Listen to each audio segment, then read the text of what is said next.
प्रथम अध्याय जोनाथन हॉरकर की डायरी। 3 मई मिस्रजा। 1 मई शाम 8:30 बजे पर मैं म्यूनिख से चला और अगली सुबह जल्द ही वियना पहुंच गया। वैसे तो मुझे वहां 6:46 पर ही पहुंच जाना चाहिए था, लेकिन ट्रेन पर पूरा 1 घंटा लेट थी। जैसे कि मैंने ट्रेन की खिड़की से देखा और कुछ वहां की गलियों में घूमकर तो देखा, तो मैंने जाना कि बुडापेस्ट वाकई में एक बेहद खूबसूरत जगह थी।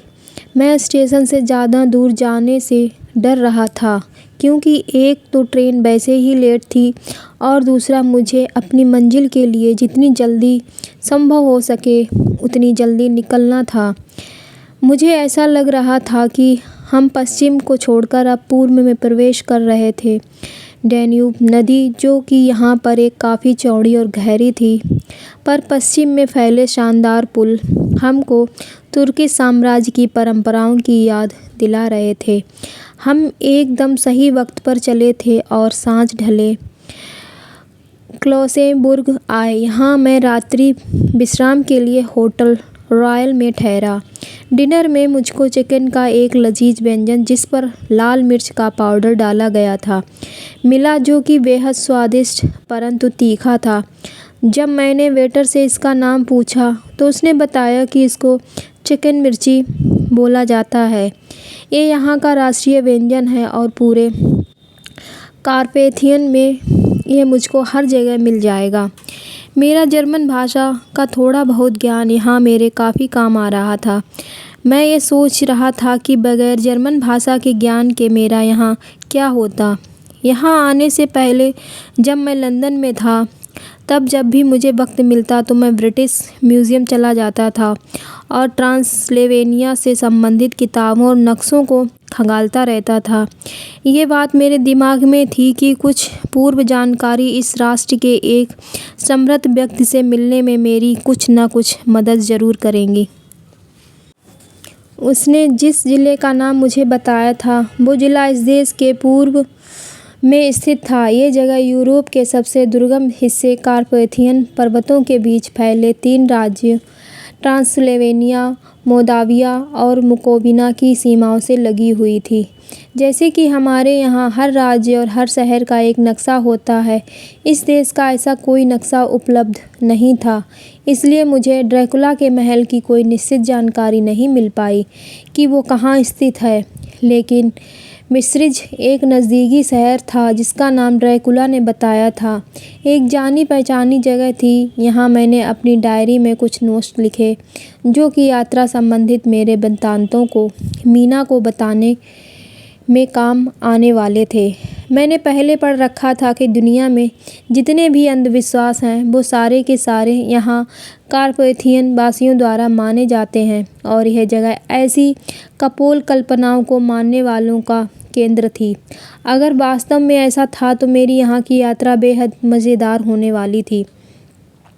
अद्यपि मेरा बिस्तर बेहद आरामदायक था, परंतु पूर्व राज्य मुझे विचित्र से सपने आने रहे थे, जिनकी वजह से मैंने चैन से नहीं सो सका, जिसका कारण शायद वो कुत्ता रहा हो जो पूरी रात मेरे कमरे की आखिरी खिड़की के नीचे भौंकता रहा था, या वो गरिष्ठ चिकन मिर्ची जिसको खाने की वजह से मैं पूरी रात पानी पीता रहा था, लेकिन मेरी प्यास फिर भी नहीं बुझी थी।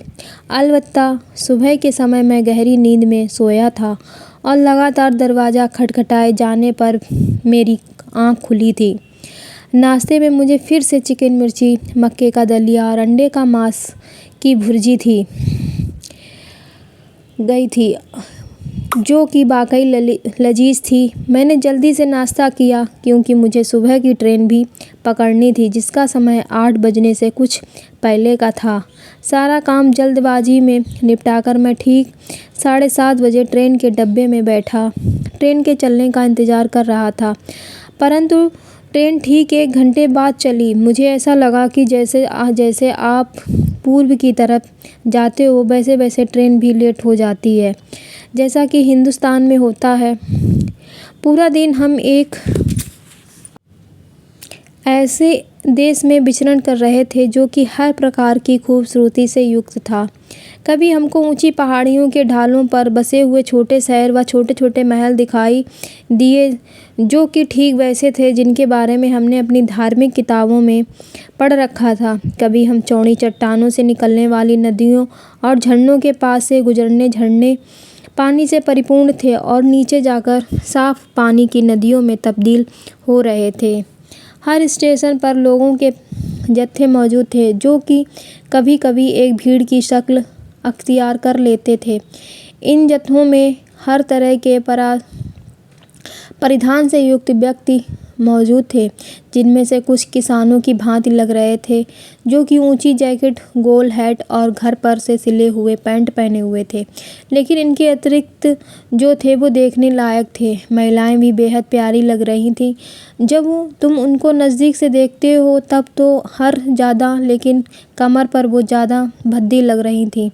उन सब की पोशाक में एक बात आम थी कि उनकी पोशाक पूरी आस्तीन की थी और उनमें से अधिकतर चौड़ी पट्टियों वाली एक बेल्ट पहने हुए थी जो न जाने मुझे क्यों मेलिंडोर्कस की याद दिला रही थी। अलबत्ता वो सब नीचे स्कर्ट जरूर पहने हुए थी। सबसे ज़्यादा विचित्र लोग जो हमने देखे वो स्लोवाक्स थे जो कि औरों के मुकाबले ज़्यादा जंगली थे। वो सब अपने सर पर बड़े बड़े हैट, कमर से नीचे बेहद ढीली और गंदी सफ़ेद बैंगी पैंट, सफ़ेद लिनन की शर्ट और पीतल के बेहद भारी बक्कल वाली चौड़ी बेल्ट धारण किए हुए थे। काले लंबे बाल, काली घनी मूछें और पिंडलियों तक आते उनके बूटों में फंसी उनकी पैंट देखकर एक बारगी कोई भी डर जाता। लेकिन जैसा कि मैं आपको बता रहा हूँ, वो हानिकारक तो कतई नहीं थे। वे केवल अपने परिधान से ही खतरनाक लग रहे थे, परंतु वास्तव में बेहद सौम्य थे और किसी स्टेज पर खड़े बैंड वाले जैसे लग रहे थे। सांझ ढलने पर मिस्रिज पहुँचे जो कि बेहद पुरानी और रोचक जगह थी। बुकोविना का सीमावर्ती राज्य होने के कारण यह स्थान अपने आप में बहुत महत्वपूर्ण था और निश्चित रूप से इसके निशान यहाँ देखे जा सकते थे। 50 साल पहले यहाँ एक भीषण अग्निकांड हुआ था जिसने यहाँ भारी तबाही मचाई थी। 17वीं सदी की शुरुआत में इस शहर ने युद्ध की भीषणता भी झेली थी, जिसके फलस्वरूप युद्ध, सूखा और बीमारियों ने यहाँ सम्मिलित रूप से 13,000 लोगों की जान ली थी। यहाँ आने से पहले काउंट ड्रैकुला ने मुझे गोल्डन क्राउन होटल में ठहरने का निर्देशन दिया था। जैसा कि अपेक्षित था, यह होटल भी बिल्कुल पुराने ढंग का बना हुआ था।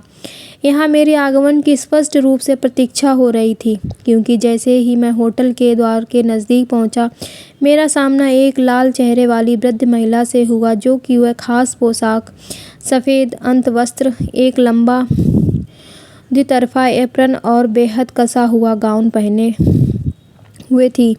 जैसे ही मैं उसके नज़दीक पहुंचा, उसने झुककर मुझे नवाजिश दी और बोली, आ गए तुम? हाँ, मैंने भी जवाब दिया। Jonathan Harker. ये जोनाथन हार्कर की इंग्लिश बुक की हिंदी अनुवाद है। यह स्टोरी काफ़ी रोमांचक और रहस्यपूर्ण है।